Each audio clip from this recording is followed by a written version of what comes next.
시청자 여러분 안녕하십니까? 뉴스데스크 강원입니다.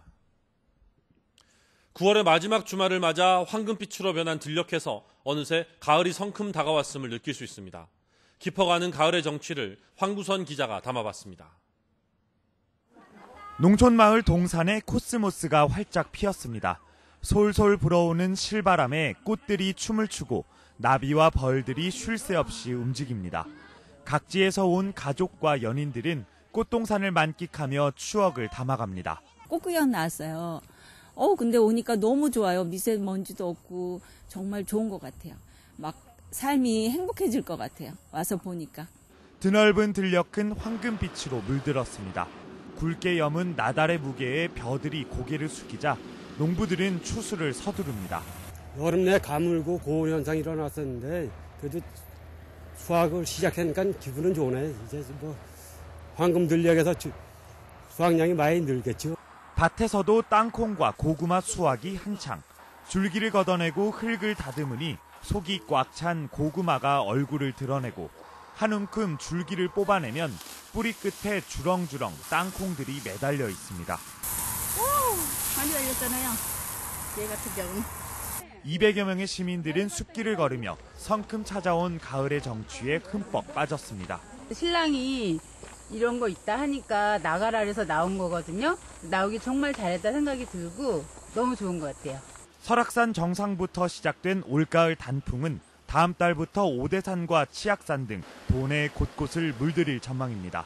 MBC 뉴스 황구선입니다. 강릉시가 동계올림픽 피겨스케이트장인 아이스아레나 인수인계 준비에 나섰습니다. 올해 안에 소유권을 강원도로부터 넘겨받아 수영장과 실내 체육관으로 활용하는 방안을 추진합니다. 황병춘 기자입니다. 지난 2월 동계올림픽 때 피겨와 쇼트트랙 경기가 열렸던 강릉 아이스아레나. 전기와 가스, 소방 등 분야별 전문가들이 경기장에 모였습니다. 하자가 발생한 곳은 없는지, 안전을 위해 보강할 것은 무엇인지 꼼꼼히 점검합니다. 강원도로부터 소유권을 넘겨받기 위한 인수인계 준비에 들어갔습니다. 하자 부분에 대해서는 시공사에다가 요청을 해서 다시 하자 모수를 하고 또 보완이 필요한 부분은 뭐 시공사라든가 강원도에다가 요청을 해서 그 부분은 이제 보완을 해서 저희가 인계를 받게 되는 거죠. 강원도에 무상 양료 요청을 하고 도의회 심의를 거치면 올해 안에 소유권 이전이 마무리될 전망입니다. 강릉시는 바닥에 마루를 깔아 다목적 실내 복합 스포츠 시설로 활용하고 올림픽 기념 물품을 전시하는 올림픽 기념관을 조성할 계획입니다. 보조 경기장으로 쓰였던 지하층은 길이 50m, 10레인 규모의 실내 수영장으로 개조할 계획입니다.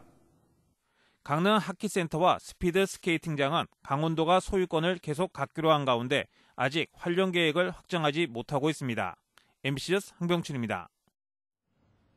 오늘 오전 10시 10분쯤 원주시 지정면 보통리의 자동차 정비공장 도색 컨테이너에서 불이 나 20여 분 만에 꺼졌습니다. 이 사고로 다친 사람은 없었지만 컨테이너 일부와 도색 중이던 차량 한 대가 불에 타 소방서 추산 6천여만 원의 재산 피해가 났습니다. 경찰과 소방당국은 도색 열처리 작업 중 설비 과열로 불이 시작된 것으로 추정하고 있습니다. 강원도 출생아가 지난해 10,000명선이 무너진 데 이어 올해도 큰 폭의 감소세가 이어지고 있습니다. 통계청이 발표한 7월 인구 동향에 따르면 올 들어 지난 7월까지 강원도 출생아 수는 5,100명을 기록했습니다. 또 인구 1,000명당 출생아 비율을 나타내는 조출생률은 5.3명으로 전국 17개 시도 가운데 전북에 이어 최하위권에 머물렀습니다. 강원도 연도별 출생아는 2016년 1058명에서 지난해 8,958명으로 급감했습니다. 해양수산부가 10월 한 달 동안 불법 어획과 유통행위를 집중 단속합니다. 해수부는 가을철 성어기를 앞두고 10월 한 달간 어업관리단, 지자체, 수협 등과 함께 오징어 공조조업, 어린 물고기 포획 등의 불법 어획과 부정 유통행위를 집중 단속합니다. 단속에 적발되면 사법 처리와 함께 어업 정지 등의 행정처분이 내려집니다. 농업인의 날을 기념해 열리는 삼토 페스티벌이 오는 4일부터 나흘 동안 원주 따뚜공연장 일원에서 펼쳐집니다. 이번 축제는 농경문화체험을 비롯해 원주 대표 음식 경연대회와 농악대축제, 농특산물 판매 등 다양한 행사가 마련되며 허수아비 공원과 삼백송이 LED 장미정원 등 포토존도 운영될 예정입니다. 원주에서 시작된 농업인의 날은 매년 11월 11일이지만 올해는 축제 참여도를 높이기 위해 삼토 페스티벌을 앞당겨 개최합니다. 뉴스를 마칩니다. 고맙습니다.